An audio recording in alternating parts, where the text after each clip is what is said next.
Hey guys, Joe Simons here, the host of the Salt Strong Fishing Podcast, and I have some huge news about our private insider club, in particular, the community. The top two questions we get about the community are, one, from people who aren't insider members yet that say, gosh, guys, I'd love to at least just test it out and get in the community and see what this is all about before I sign up. And from current insider members who want to refer to their friends, are like, man, I got so-and-so I want to refer, and even though I know you guys have a 365-day, 100% money-back guarantee, I'd love just to get them in the community, see how helpful it is so they can get an idea of the kind of people in there and the kind of help and the kind of value you have.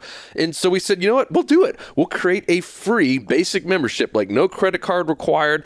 Just giving you our best, putting our best foot forward to let you go in there and see what it's all about. It is available right now. This is a limited time deal. We're going to let anyone who wants to get in, anyone who wants to see behind the scenes of our private community. You will not get access to the discounts, and you not get access to some of our super exclusive stuff, but the entire community is wide open to you. We would love to have you in there. You can go learn more. It's saltstrong.com/pricing.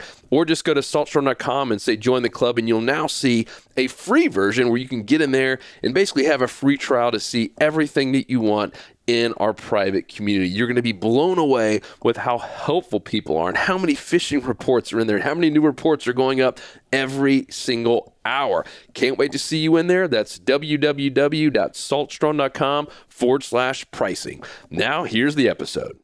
This fishing, it's in my soul.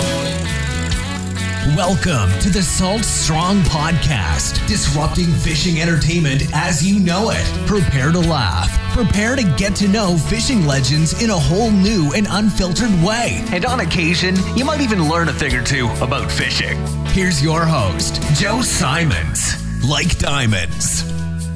Hello, Salt Strong Nation. Joe Simons, like diamonds, back again. Got my boy Justin, Luke. How goes it, gentlemen? Great. Very cold. Chilly. It is a chilly day. Chilly, rainy today as we're recording this. And that happens to be the topic of today's podcast is wintertime fishing, in particular, live bait versus artificial lures. I'm going to start off with a funny little story. So last weekend, I was at the soccer field, spending a lot of time at the soccer fields with the kids. And we were watching Savannah's game, and I met this guy who was related to one of the other soccer moms there at the field. And we were just chatting, and turns out he's a big fisherman. And so, you know, I told him what we do. And he's like, so you guys like use a lot of lures, huh? He's like, I've seen Salt Strong. I've seen your stuff before. And I was like, yeah. I was like, it's kind of liberating. It's given us a lot of freedom and control. And he's like, man, I wish I could do that. He's like, I've been a live bait guy, and I'm guessing he was 65-ish, maybe 70. And he's like, you know, he's got grandkids there that he was watching. He's like, I feel like I've been doing live bait my entire life, and I just don't think I could do it at my age. And I was like, yeah, you can. As we had a long discussion, but he was like us. Remember, Luke, we just kind of gave up, you know, if we couldn't throw a cast net, which is his thing. He's like, if I can't go out and get live bait, get white bait there in Tampa area where he lives, he's like, I just don't fish. I just kind of hang up the cleats, hang up the wading boots, if you will, for the winter time. And it hit me. I was like, man, that's so many of us. And that was us. It's a lot of people. And we missed out on some of the best bites. So I just want to put that out there first. And we're not trying to poo-poo live bait. Justin just had an epic trip just a week ago with live bait. We use cut bait. Everybody uses shrimp.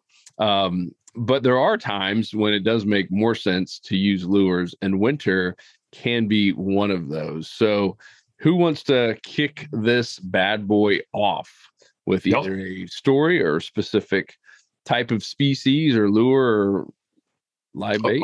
I'll start at just the macro level. Just for my personal opinion is that for the wintertime, for the typical weekend warrior who's going out maybe once or twice a month, is that for the wintertime, lures actually give you an advantage. And the reason why is because the fish are going to be in pockets. They usually congregate together. So it's not like the summertime where they're spread out and pretty much you can go to any good looking spot and there's going to be some fish there. In the wintertime, you could pick, 6, 7 spots based on trends, and maybe 2 of them are going to be good, but they're going to be really good. So there's going to be a lot of fish together. And when you're using lures, the benefit of lures is you can cover water more efficiently and quicker. And so if you can cover more water faster, odds of you coming across those good pockets of fish is going to skyrocket. Whereas with live bait, you might go to a good looking spot, and you have to actually effectively fish. You have to spend a lot of time. And if you don't just get lucky with picking that good spot right away, you're going to fail. And that's why Joe mentioned it. Like, we used to never even fish in the wintertime because we tried it. We would get live bait. We would spend longer time catching bait, which is tougher to get in the wintertime. And then we would go to these spots that we used to fish, right? Typically, we go to our summertime spots, not reassessing our plan and thinking about where the fish are going to be. And we failed to the point where we thought the fish didn't feed. Like, remember, we used the term lockjaw. Oh, it's too cold. They're hibernating like bears. Yeah.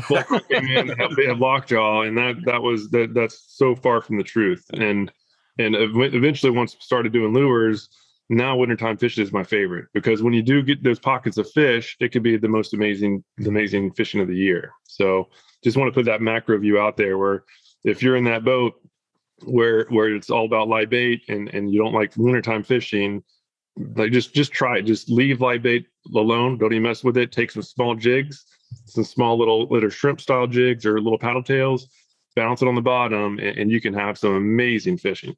And that was my feedback to that gentleman. I gave him a link, to our store, and I said, get Power Prawn and get Slam Shady and get a couple different jig heads, and make sure you're going slow, just like bass fishermen in the winter. I mean, you slow things down, got to make sure you're on the bottom. But I was like, if you can find that school of redfish, trout, snook, whatever it is, you ain't just going to find 1 or 2. You're going to find a bunch of them. And so stealth and keep it so simple with the lures, right, Justin? It reminds me of a song from back in the day.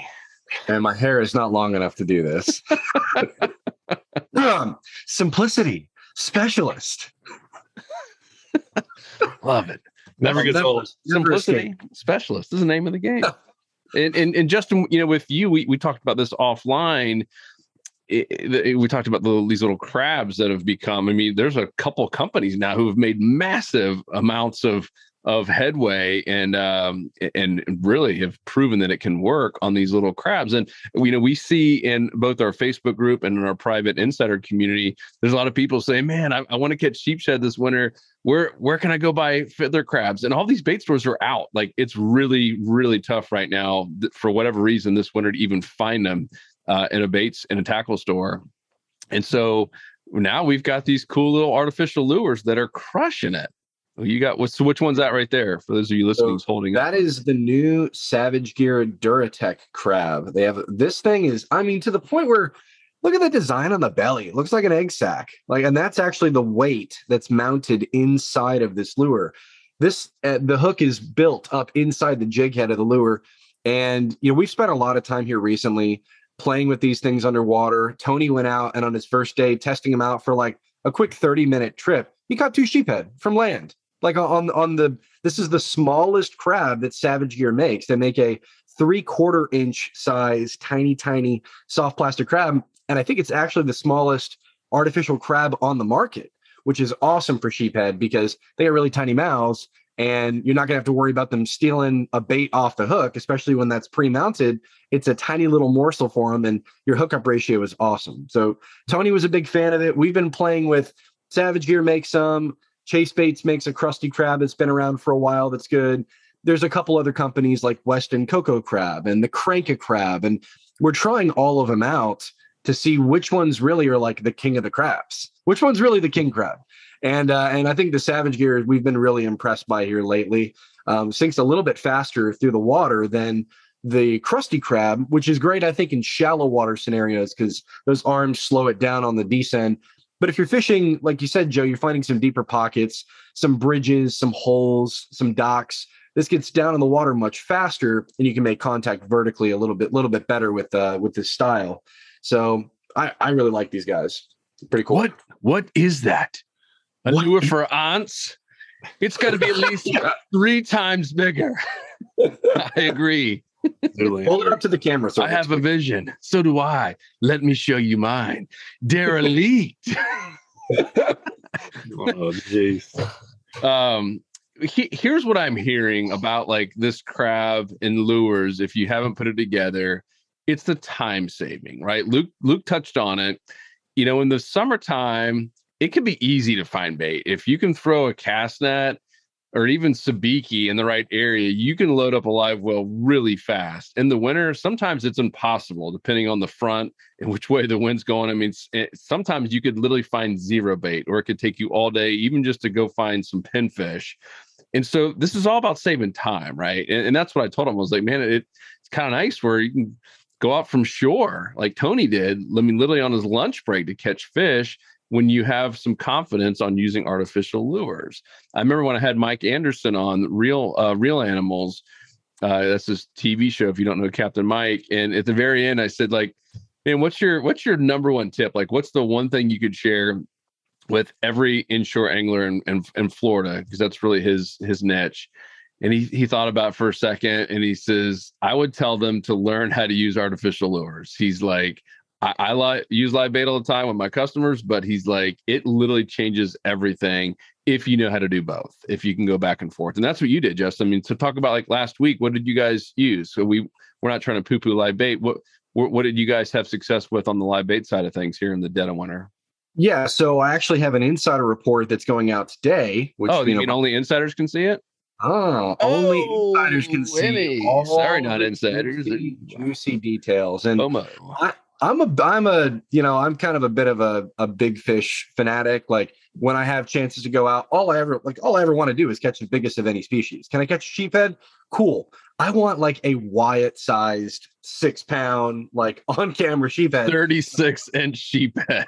36-inch sheephead. If I go for black drum, I want a 20+ pounder. If I go for reds, I want a 35-40 incher.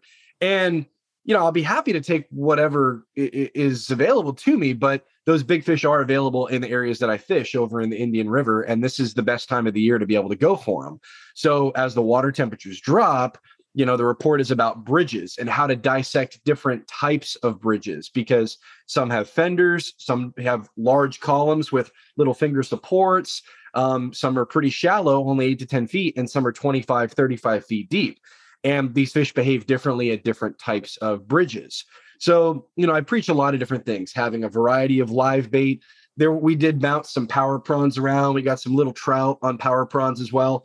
But there's times, in this report, I went out with live bait. We actually ended up getting like a 25-pound black drum on live shrimp on a jig head, and probably one of the biggest redfish I've ever seen or been around in my entire life, like 44, 45 inches on shrimp on a jig head. Now, there are times that I think we can target these fish with artificial lures, both in the wintertime and other times of the year. And the biggest thing is being able to mark congregations of fish. It was a bit of a grind. In the fish finder, we weren't able to mark a lot of fish. And you're looking for all the details that I'm not going to reveal here because they are for insider members. But there are things that can separate going out and just soaking bait on bottom at a bridge and hoping something bites, and very methodically tackling each type of bridge with either artificial lures or with bait to maximize your success. And I've learned that from a lot of trial and error and a lot of error. But, now I can go out and have a couple different options and probably bank on some success at one of these different type of bridges, looking for different types of structure, having different types of baits and presentations available. Just having a lot of options in my back pocket really works, to my favor. But bridges, you guys have mentioned in the wintertime, bridges are probably my go-to thing. Artificial lures and the best time to apply them, Luke, I think the reason why we would favor using artificial lures in the wintertime is because, yes, that 90-10 rule is definitely more applicable now this time of the year than other times of the year, because you'll go to 5 spots and maybe one has a pile of fish in them, and you can methodically dissect that area with artificial lures. You can present the offering better sometimes with artificial than you can punking a piece of live bait out. And even a lot of times if guys go up shallow, like later on in the morning when that sun gets high and it starts cooking up the bottom, like a dark, muddy bottom area, and redfish and black drum and even big trout move up super shallow, you don't want to plop a live shrimp out there because that's a pretty loud lure. You want something that you can use an artificial shrimp that's a little more streamlined. It's not going to land sideways. It's going to land nose down. You can use a slam shady or a gold digger, pop the tail off, and you have probably one of the quietest landing artificial lures out there. So you can target these fish that are sunning themselves up really, really shallow later on in the day. And, you know, I later on in that video, I tried to sight fish a school of black drum that were tailing. And because we had caught those fish earlier on live bait, we threw the live shrimp on a jig head out. We threw the half crab on a jig head out, and we kept spooking them because the sound of that live bait hitting the water would spook the school off, and they didn't want to eat.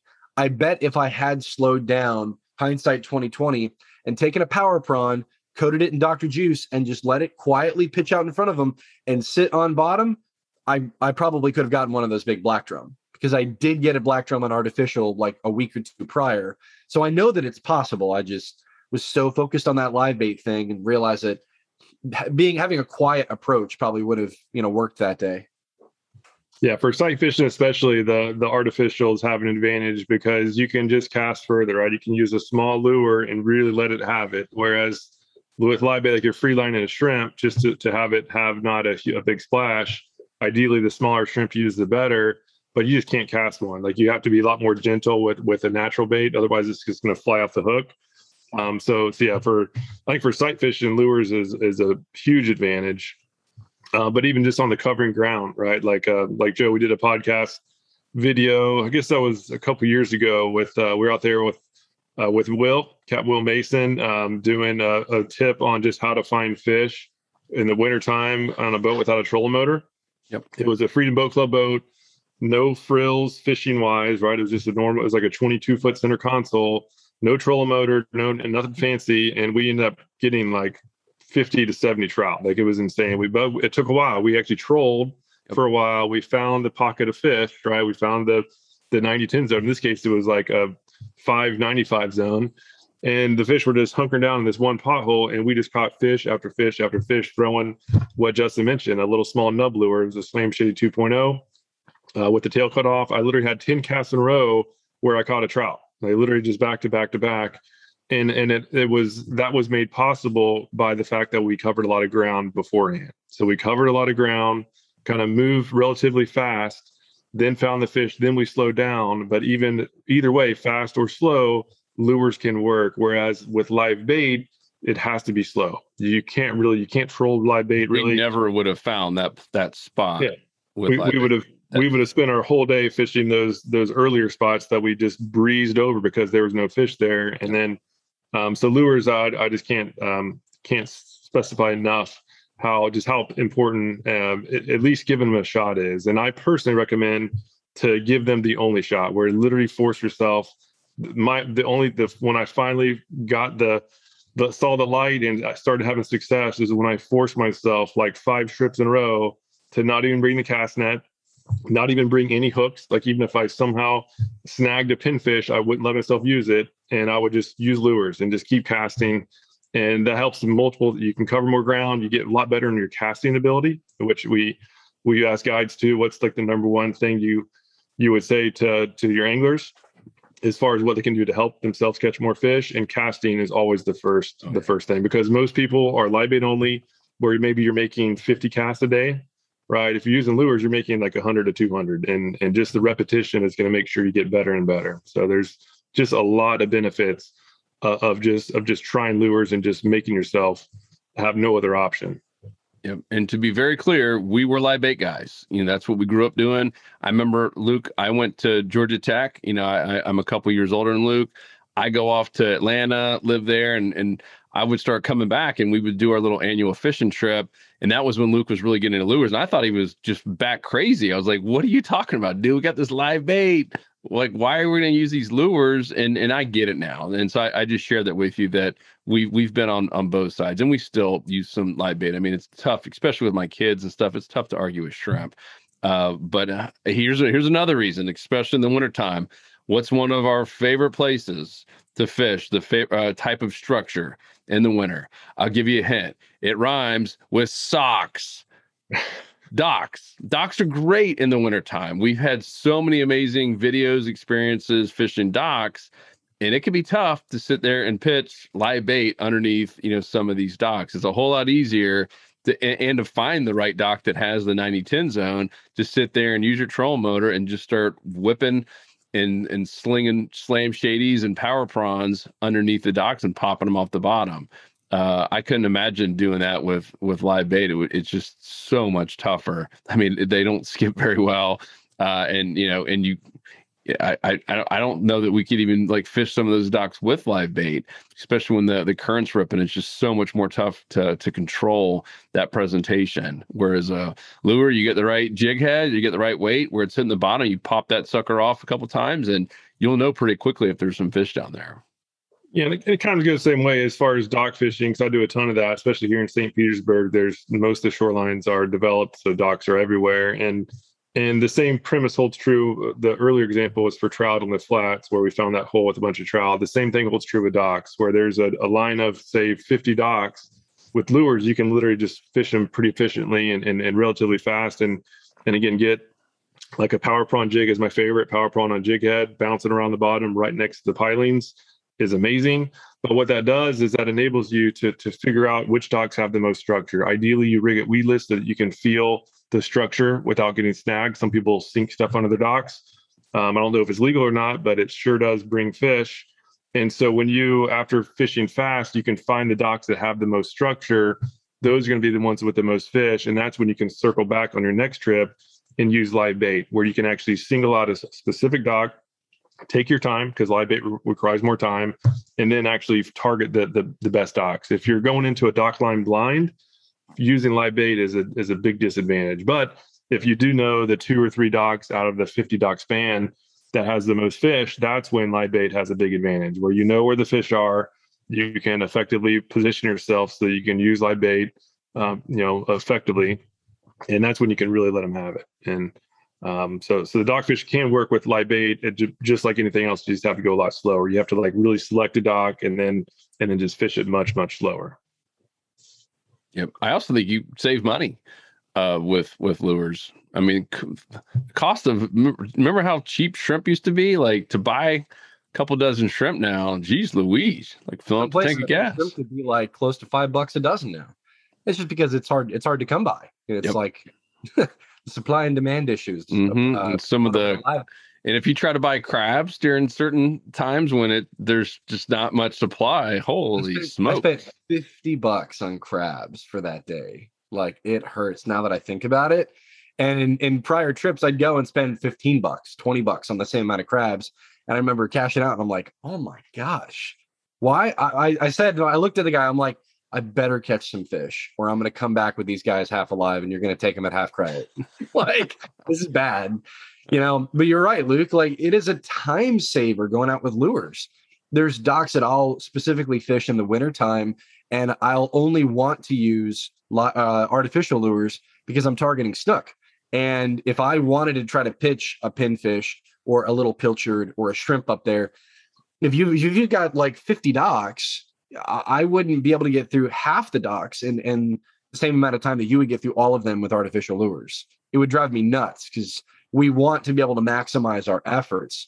The only time I would kind of lean towards live bait, and it's probably fewer scenarios, is if I wanted a monster fish.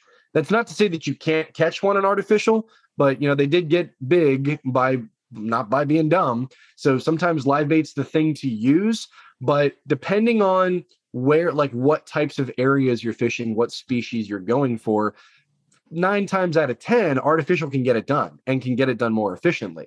And like me in the kayak in the winter, I don't want to take a live bait out. I don't want to get wet. I don't want to get cold. That's the thing I'm worried about, is having to reach my hand back in the bucket and then my hand freezes and cramps up and I can't like get a good grip on my rod. That drives me nuts.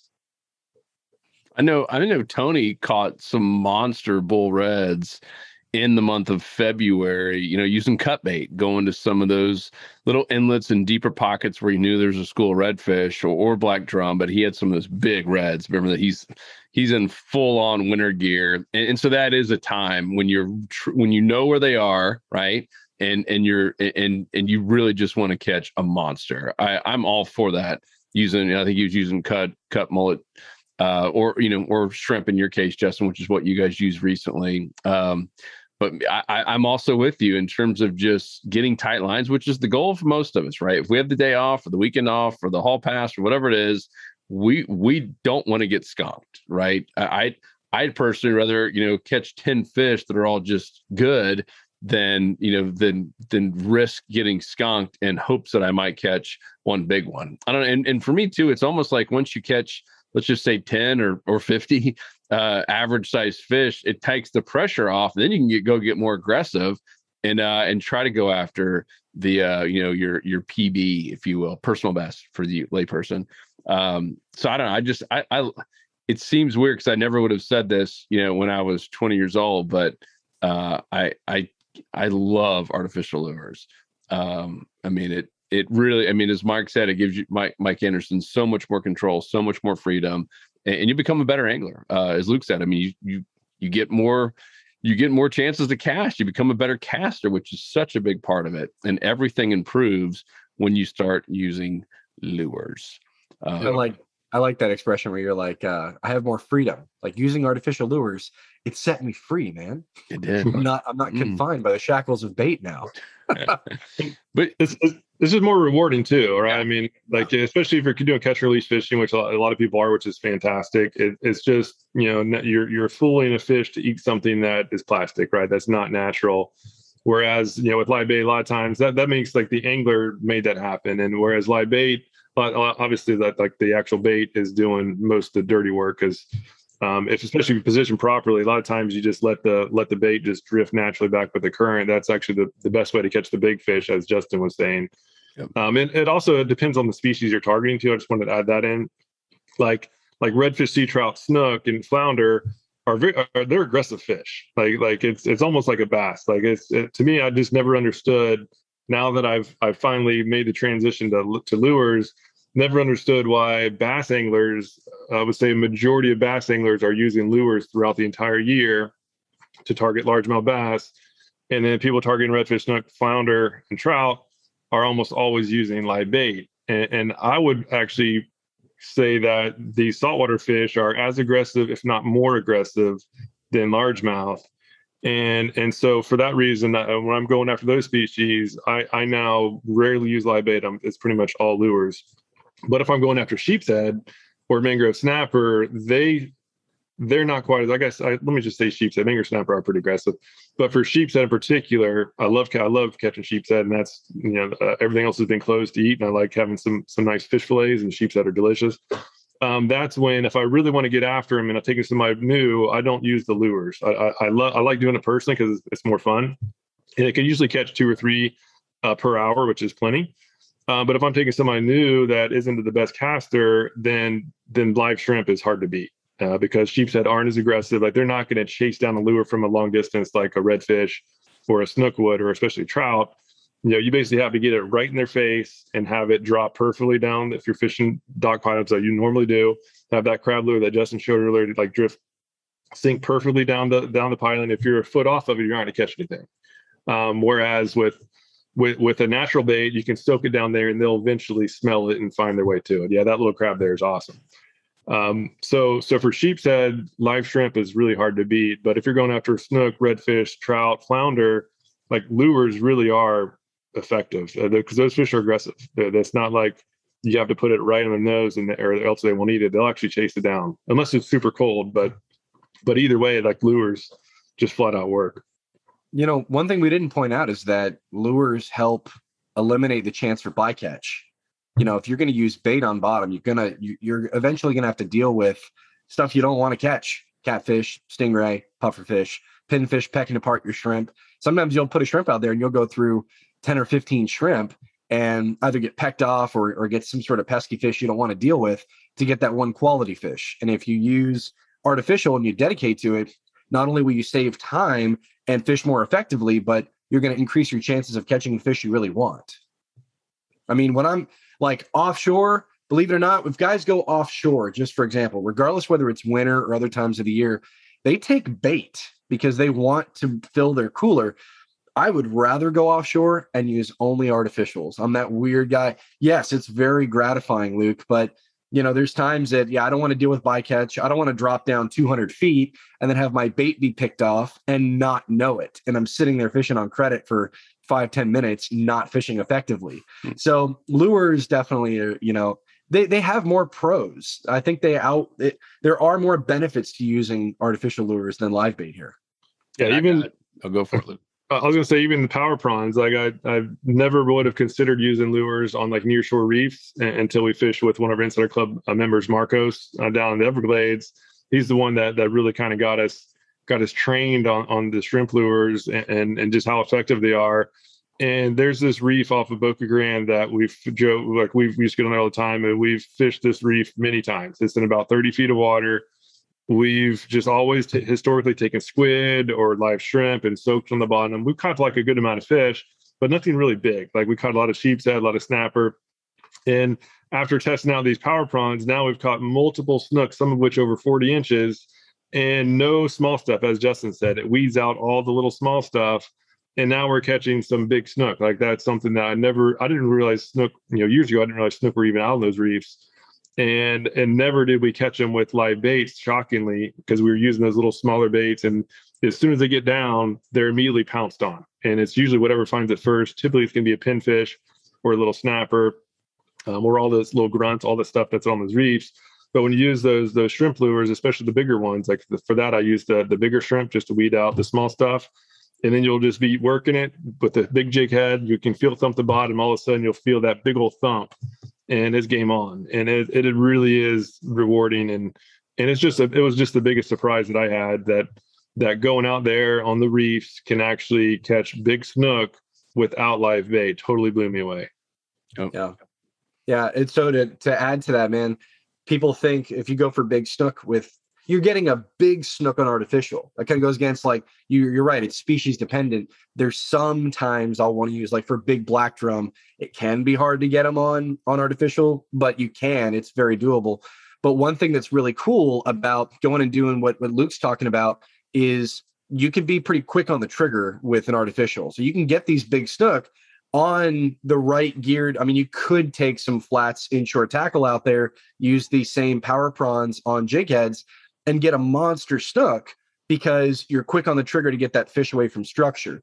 If you had bait down on bottom and you have to wait for the bite, chances are they're going to get it and they're already going to be in structure and you're not going to get them out of there. So the fact that you're constantly working and you have contact with that presentation, when you get the bite, you can be quick at the draw. So just another benefit. I'm thinking of all the things. It's like, why did I not use artificial lures all day? Here's the big one, Justin. I didn't think we're going to have to go here, but I'm going to do it. And the question comes down to this. Are you a fisherman or are you just a reeler? And here's what I mean. We have a friend who's a guide, and he told us that never under any circumstance does he let his clients, he's taking people out every day, actually set the hook, like hold the rod in their hand to set the hook on a fish. Guess who does it? Rodney the rod holder. So all rods are in the rod holder. Everyone has to sit back and drink beer. And literally all they do when captain says fish on is pick up the rod from the rod holder and just crank down and reel. Now that can be fun. I've done that before on a charter and, drink some beer, and that is fun. But if that's all you've ever done, I kind of debate if that's like a fisherman, like legit fishing. Just throwing it out there. And that's obviously live bait, throwing some shrimp and some greenies out there. And what do you guys think? Fisherman or reeler? And so I was serious. I was like, no one, even experienced people was like, nope, Rodney does all the work. Rodney sets every hook, little circle hook out there, and Rodney does all the work. We pick it up and let him reel it in. Listen, I don't break rods, but if I do, it's going to be on a hook set to where it's a number 7 on the Richter scale. Okay. That's how I feel. Watch my videos. If I set the hook, I set the hook, dude. So, I don't know. It's just me. Not with circle hooks, obviously, but yeah, I got a J hook out there with bait, or if I'm using artificial, like I'm letting the fish know that I'm there. But to me, that's a fun part of it, right? Yeah, I mean, Lucas, kids. I mean, even with kids with an old school cane pole on the end of a dock, there in Lake Otis and Lake Link where we grew up. I mean, just feeling that initial tap. And then we got into bass fishing. I mean, with old school culprit and Berkeley worms, I mean, feeling that tap and setting, that's part of that's some of the most exciting part about fishing. Not just someone handing you a rod with a fish on it. So I know it's kind of a low punch, but it is true. And there's by the way, for guys listening, there's nothing wrong with that. That's how you make a living 100%. And there's plenty of people, that's what they need, right? Because you can, it is a skill to be able to know when to set that hook or when to reel down if you have a circle hook. This is not poking fun at anything. But I did want to bring that up because I do see that a whole lot more with the live bait people, if you will. That's all they know how to do. And there's many of live bait guys and gals who say, oh, I had an epic day. And all they did was just reel in. For me, I don't think it's as satisfying. That's just me from being on both sides. And we've done that. I mean, so we've had days where, and it was still fun. Still took some great fish picks, but man, there's something cool, as you said, Luke, about fooling a fish to hit a piece of plastic or a piece of wood or whatever it is, and to get them, from start to finish all the way into the boat. That's pretty cool. Yep. And I would say just a lot of it is just experience level. And to me, my biggest growth, and as Joe mentioned, it was kind of when I was in college and starting to explore new areas, whereas before I would always go back to the same. You finally got armpit hair. You really grew. Yeah. So we'd always go back to the same spots. Luke was a late bloomer. Either Tampa or Charlotte Harbor. And we'd always just go back to the same spots over and over again. And we'd always take live bait. And there really wasn't any growth in my ability to read water and assess if an area is good or not. And that was just because I wasn't covering much ground. And it literally, when I started forcing myself to only use lures, and I would only use one lure for that matter. I would use the in that case, the Zoom Super Fluke. And that, because I used that for bass fishing and I caught a couple snook with it. So I would literally just use the Zoom Super Fluke, and I moved over to Melbourne. And so I was in new territory. I'd never fished before. And the biggest growth I ever had as an angler in a short amount of time was when I just had that Zoom Super Fluke and I had the trolling motor up front, and I would just go down the shoreline and I could actually see fish. I could cast to it and I could watch how they react. And then I could see fish and see where they're holding and where they weren't holding. And over time, I was able to quickly, when I go to a spot, I now could say, okay, I was in a spot like this under the same conditions, and I saw 12 fish right over there, like in this type of little pocket of it. And then I could quickly just find those pockets, like faster and faster and faster. It's almost like a puzzle, like every day is a puzzle and you have to put it together. And the more experience you have putting the pieces together, the better you are going to be doing it, obviously. And if you're using live bait and you keep going back to the same spot over and over again, you're really not learning how to read water nearly as quickly. Yes, you are learning, not learning anything at all, but it's not as quick. And so I just wish that we're kind of poo-pooing on live bait, but hopefully you can see our point. Like I personally wish, like, had we switched earlier, had we made that switch 5 years earlier, right, or even more, I mean, think how much farther ahead we'd be. Like, because that was 5 years. Yes, we were getting better, but it was very slow incrementally. And then just get rid of the live bait, getting rid of the baggage, as I call it, because it's baggage holding you back from actually exploring new waters. When you let go of that baggage and just get the freedom, as Joe said, cover ground and just start taking note of where you're seeing fish. Even if you're spooking them, that's cool. You're at least finding them. And then you'll eventually get better and better. And it was just the biggest game changer that I personally had was just focusing on lures and most importantly, focusing on finding the fish, because that's what lures force you to do. It's not about, oh, am I rigging this right? Do I need to replace my bait? It's really about, hey, did I just cast in a spot that is holding fish or not holding fish? And so finding the fish should be, primary focus of every trip. Which is what we do at the Insider Club every day. Yeah. I was going to say, if there's ever a time to use artificial lures, if you're going to make the change to go from being a live bait person to artificial, now's the time. Think about it. 10 to 15 years ago, while those lures that were available to us would still catch fish because it's all about presentation and how you work the lure, your options now and the way that they've been refined and tweaked. I mean, yes, realistic design can help, but presentation is key. And the way that we like the power prawn, for example, dude, can you imagine if you had the power prawn 10 years ago? Like, we didn't have anything like that. Now, the stuff we used back then still would have caught fish. The Zoom Super Fluke worked then, still works now, but there's lures today that have been tweaked to the point where it makes it easier for somebody to transition from live bait over to artificial lures. So I'd say if you haven't done it, you have a lot of options now, and we refine all of that to go back to Joe in our Insider Club. Yes. And to be clear, you don't have to switch from being live bait to lures. It's not like Seinfeld where, he was thinking about doing something different. He's like, I got to get all new clothes and new friends. No, it as Peter Deek says, who's got many world records. He's like, the way to become a complete angler is to be able to fish with everything, including fly fishing, right? For him, he's like, I want to be able to be great at everything from fly fishing to conventional to obviously live bait lures, whatever it is. He's like, that's a complete angler who can go up there and adjust and figure out what the trends are and read the water, know exactly what they need to use. And that is, one of our big initiatives with the Insider Club and why we focus on fishing brand new spots. Every single day, literally Monday through Friday, we go fish a new spot and film the whole thing and put it up there. So if you're not an Insider member yet, doggone, you are missing out. It is amazing on helping you find the fish, saving money on tackle as well, which we'll talk about in just a second. And then the community part of it, meeting friends and finding people in your area and just getting help, from other people who have been in your shoes, regardless if you're just starting out and you've never caught a saltwater fish, or if your goal is to catch, your first slam, or if you're pretty good and have been fishing for 30, 40 years, and even full-time guides have joined this club because they see the value. So I'd love to ask you two, there's probably a lot of people here listening that are primarily live baiters and maybe even consider themselves reelers. Nothing wrong with that. We welcome you with open arms and warm hugs.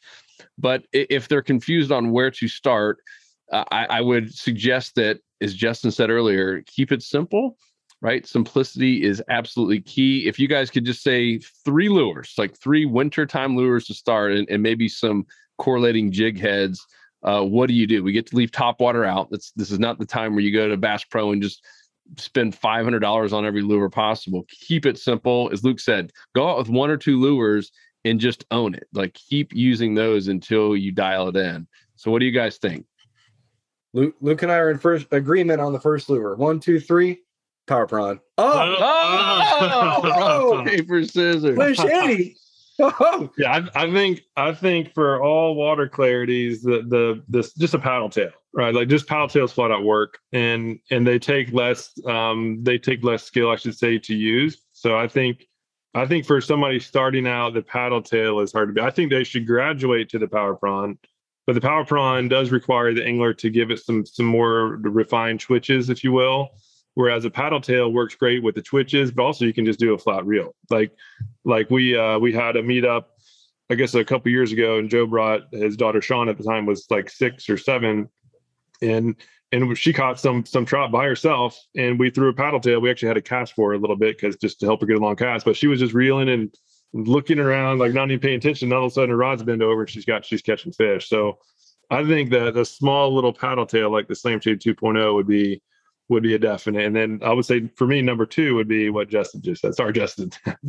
No, I'm surprised. That's a fair point. Yeah, if we get just 3 lures to get started and do it and cover all the bases, I would say yes, paddle tail on the Slam Shady.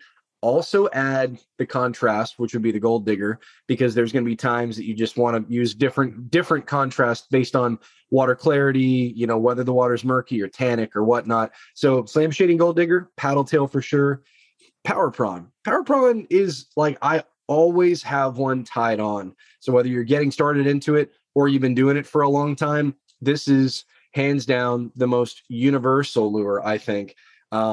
I would fair to argue, I think Luke and I have a difference of view on it. I would probably use this, especially right now, over like a jerk shad, over a jerk shad. I think the jerk shad does kind of appeal. It can have a shrimp presentation, but especially right now when the water's cold and a lot of fish are targeting on crustaceans, whether you rig it on a jig head or you take it weedless and you're fishing around little patches of mossy grass or seagrass, or even around oysters and you don't want to snag, or docks. If you don't want to snag, you want to skip up underneath and work tight to the docks. This can be great. I think the Power Prawn offers you a lot of different ways you can present that lure. But you're right, it does. So it's a little more advanced. We're going from like yellow belt to brown belt kind of thing.